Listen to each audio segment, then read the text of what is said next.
अमीन पटेलांच्या राष्ट्रवादी प्रवेशाबाबत सागरवर मंथन सुरू आहे अशी माहिती सूत्रांकडून मिळते। अमीन पटेल, अजित पवार, फडणवीसांमध्ये 20 मिनिटं चर्चा झालेली आहे। फडणवीसांच्या साक्षीने अमीन पटेल अजितदारांमध्ये चर्चा झाल्याची माहिती सूत्रांकडून मिळते। काँग्रेस आमदार अमीन पटेल हे राष्ट्रवादीत प्रवेशाची चर्चा आहे। बाप्पाच्या दर्शनाला येऊन पक्षप्रवेशाची चर्चा झाली अशी माहिती देखील मिळत आहे। बाबा सिद्दीकीनंतर आता अमीन पटेल देखील राष्ट्रवादीच्या वळचणीला लागलेत का अशी चर्चा सध्या सुरू आहे।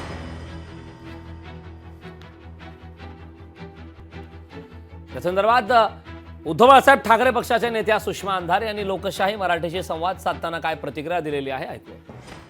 माझ्याकडे अजून कुठलीही याच्या संदर्भाने माहिती नाहीये आणि ती माहिती नसताना मी यावर भाष्य करणे उचित असणार नाही। दुसरं असं की एखादी व्यक्ती एका व्यक्तीला भलेही सत्ताधारी विरोधकांना किंवा विरोधक सत्ताधाऱ्यांना भेटत असतील तर त्याची अनेक वेगळी कारणं सुद्धा असू शकतात। मी काँग्रेसमध्ये काल होतो, आज आहेत, पण उद्या पण राहील।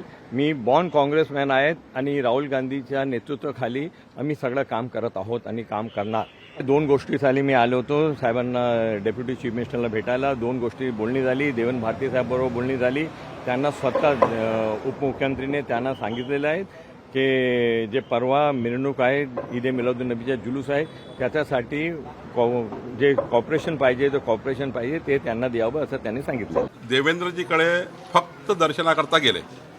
आता गणपती करता गेल्यानंतर, गणेशजीच्या दर्शनाकरता गेल्यानंतर बघा सरन्यायाधीशाकडे माननीय मोदीजी गेले, आता इकडे देवेंद्रजीकडे दर्शनाला गेले। यात काय नवीन आहे? त्यात कशाचं राजकारण आलं? आणि त्यामुळे मला वाटतं हा राजकीय मुद्दा नाहीये। लोकशाही मराठी ऐका, पहा, जागरूक रहा।